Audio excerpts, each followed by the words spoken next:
Good evening, everyone. Thank you for your patience. Sorry to be a couple minutes late, but this evening's class is balance and stability. And the benefits of balance are far-reaching. We don't think about our balance often until we lose it, or unfortunately suffer the consequence of poor balance, which is having a fall. And unfortunately, 1/3 of adults over the age of 65 have a serious fall every year. And 1 in 10 younger people do as well. This is definitely something that can be prevented. And having strong balance is incredibly important for your health overall. In fact, there's quite a bit of research that's been published showing that having poor balance is related to deaths, or an increased incidence of deaths from all causes. So it's a function or a measure of how healthy a person is when they have good balance. It's an indicator of health and well-being. And loss of balance it goes hand in hand with other health problems. And very interestingly, there's evidence, research that's been published that shows that there's a correlation between loss of balance and loss of cognitive function. So it's not just a measure of physical health, it's also a measure of our mental health, our cognitive function. So it's really important that we are paying attention to our balance, because unfortunately, like I said, it's not something that we often think about until we realize, oh no, how did this happen to me? I have lost the ability to balance and stabilize myself. Now, your balance is a function of your brain and nerve system, as is everything else in your body. Nothing happens in your body or in your life, really for that matter, without your brain being involved. But balance in particular is a function of your brain communicating with your body. So all throughout your body, especially in the joints of your body, you have proprioceptors, which are nerve endings that are telling your brain about the position of your body in space. So when you hold your hand behind your back and you hold up 2 fingers, you don't have to see that you have 2 fingers behind your back. You can feel it. You know where your body parts are at all times. And that is a function of your brain perceiving signals from the proprioceptors that traveled through the nerves, through your spinal cord to the brain. And your brain interprets those signals, so it's aware of where it is in space and then makes any adaptations that it needs to the muscle balance. For example, say you're walking along and you step on a pebble and your foot tilts a little bit. That signal from those proprioceptors in your foot, your ankle, your knee, they speed up the spinal cord to the brain. Your brain says, okay, we're going this way, and sends a quick signal back down through the spinal cord, down the nerves, to the muscles to balance you back in this direction. Now, if those signals don't travel very quickly, what's the consequence? You may feel you're going, but you can't do anything to stop yourself. So unfortunately, our vision will make up for some of this loss of the proprioceptive or the nerve communication. And we might be able to fudge for a while by looking down at our feet, seeing where we are, noticing visually that your brain is able to figure out what to do because you can see. Well, this is why a lot of people have falls, because they tripped over something they didn't see. It was dark, they were going down the stairs or in the night, or they were in a parking lot and they did not see, and they were not able to stabilize and balance themselves. So we can't just rely on our vision to tell our body, or tell our brain where our body is in space. We have to have a really healthy, firing, quickly communicating nerve system. So obviously, that means we have to have a healthy spine, free of subluxations. That's a huge part of having good balance and stability. It's square one. If you have subluxations, then there is interference in that brain-body communication. Those signals are getting interrupted and interfered with at some point, and it's not going to be good. So that's step one, is assessing for subluxations, making sure the spine is healthy. But step two is to really challenge your balance, challenge those proprioceptors, use them, use the stabilizing muscles, because unfortunately, like we talked about last week, your body is use it or lose it. So if you are not challenging those proprioceptors and the little stabilizing muscles in your body, well, guess what? They are losing their ability to function. The proprioceptive function goes down, the muscle strength and coordination goes down, and it's not a matter of if, it's a matter of when. So the only way to coast in life is downhill, right? And I know none of you want to coast downhill. We'd all love to coast, but no one wants to be heading in the downhill direction, right? So we have to be active in our care of our spinal health, and we have to be active in challenging our ability to balance. And when we are active in challenging it, that will help you maintain it, protect it, and maybe even improve it and get better and better balance and stability. So it's always nice to know your starting point. So we have 4 self-assessments that you can do to test your balance. One is, of course, simple standing on one leg challenge. It would be ideal if you can stand on one foot for 1 minute on each side. And if you can do that for at least 30 seconds, you get a pass. If you can't do 30 seconds without losing your balance and having to stabilize yourself, then you have to mark yourself as needing work. Another balance test is the chair sit to stand. So this is going to test the strength of the muscles as well as your stability, because what you do in this test is you are seated in a chair, and without using your arms to push up on the handles of the chair or on your legs, you want to use just your core muscles and your legs to stand up and then sit back down. And you're going to repeat that, stand up, sit down, stand up, sit down, and ideally have somebody time you. You want to do 5 stand-ups, sit-downs in 13 seconds or less. And if you would like to do these balance tests, which I strongly encourage you to do, just ask us to email you the sheet. So that's the chair sit to stand. Next is the standing reach test. So this is where you're going to lean forward and see how far you can lean forward without toppling over and losing your balance. The best way to do this test is to lean against the wall, or to have the wall like that, right? And mark where your fingertips are. So you can put a little Post-it note on the wall where your fingertips are, and then put a second Post-it note next to it. That's 6 inches if you have a 3-inch Post-it note. So with your fingertips at the front edge of one Post-it, you're going to lean forward without moving your feet. Your feet are planted together. Lean forward. You should be able to reach past the second Post-it note, 6 inches forward, without losing your balance or having to move your foot forward to stabilize yourself. Then we have the dynamic balance test. I love this one. It's kind of fun. There's 4 positions. I'm going to see if I could try to show them to you. In this test, you're going to go from position 1 to 2 to 3 to 4 without putting your foot down, ideally. So position 1 is foot out in front of you. So I'm just standing on one foot, my foot out in front of me. Position 2 is out to the side.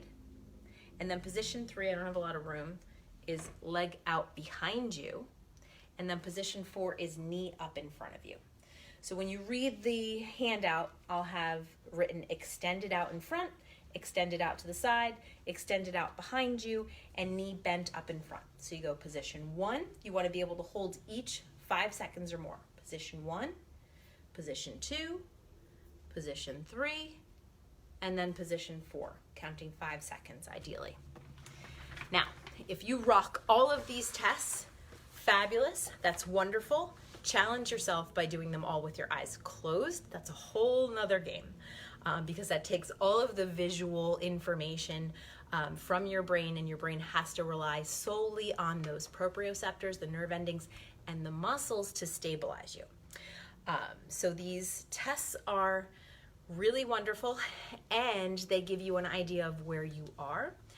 Once you know where you are, that's not the end of it, right? Even if you pass, you kill this test, you're got great scores, you do everything with your eyes closed, no problem.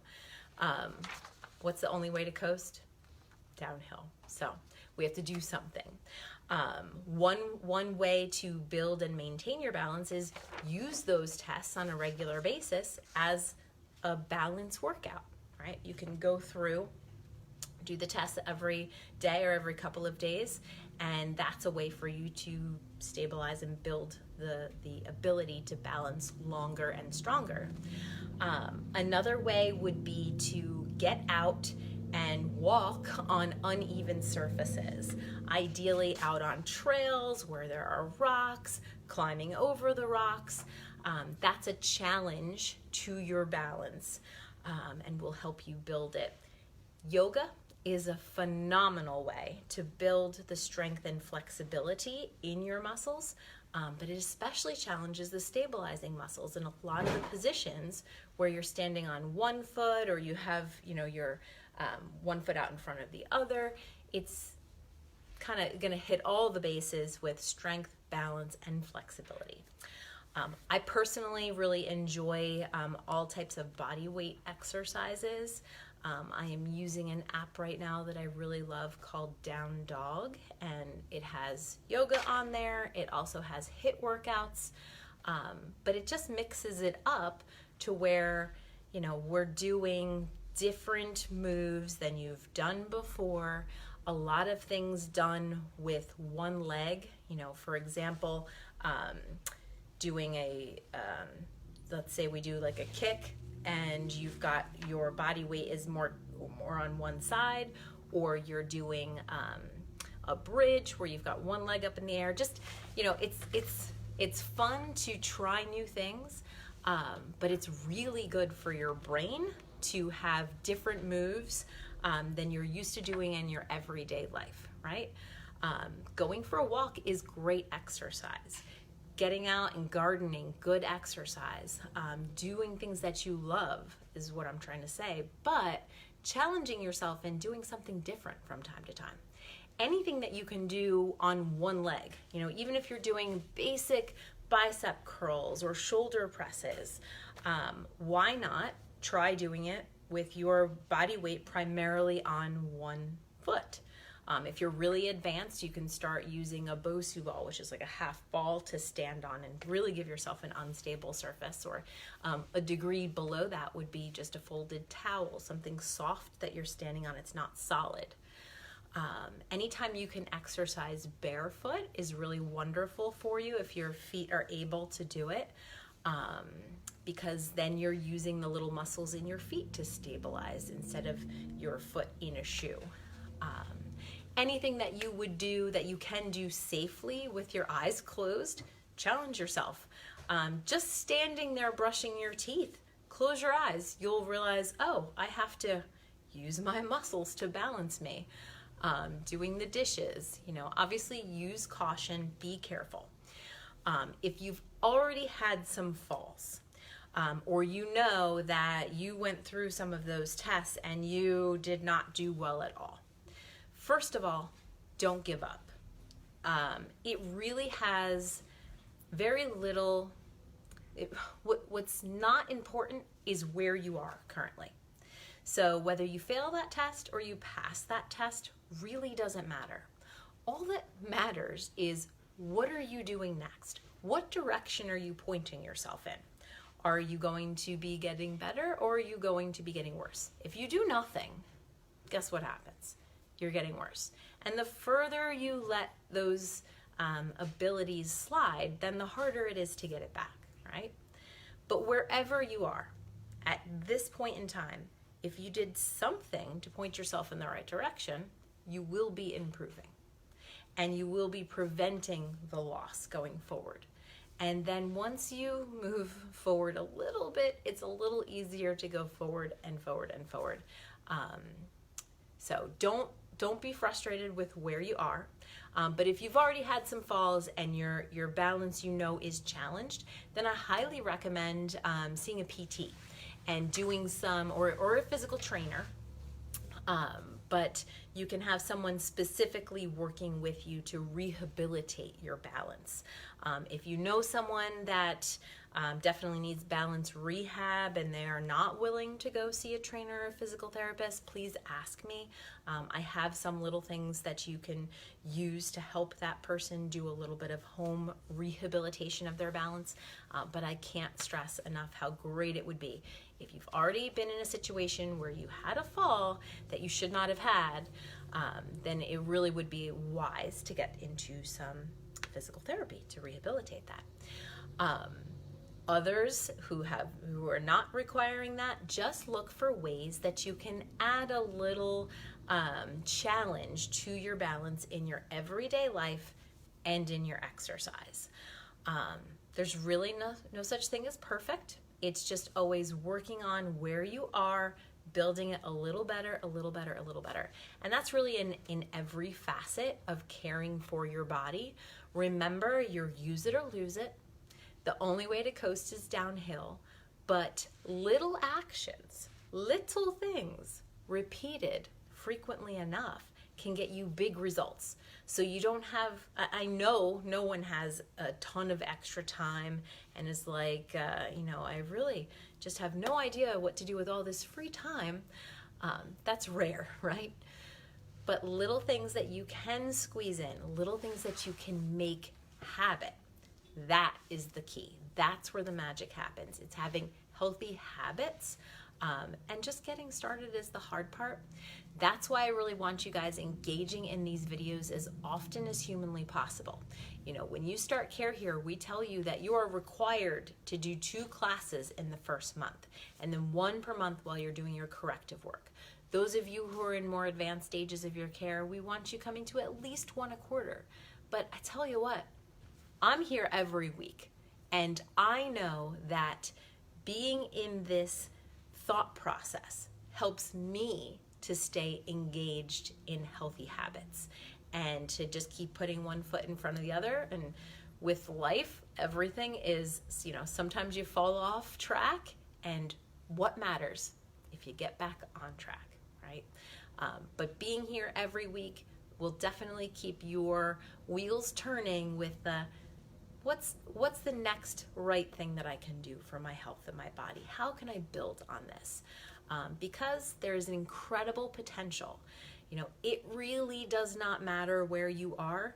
If you're still breathing, your body will respond when you take away some of the stresses that are hurting it, like your subluxations, and when you give it just a little bit more of what it needs to heal and repair and build and grow. So thank you everyone who's here with me live, and I'm happy to see you all, and I'm looking forward to hopefully seeing you all in person in the future. And please share this video with anyone you think that can benefit from it, and please let me know if you need some help with those balance exercises. Have a very good night, and we'll see you soon.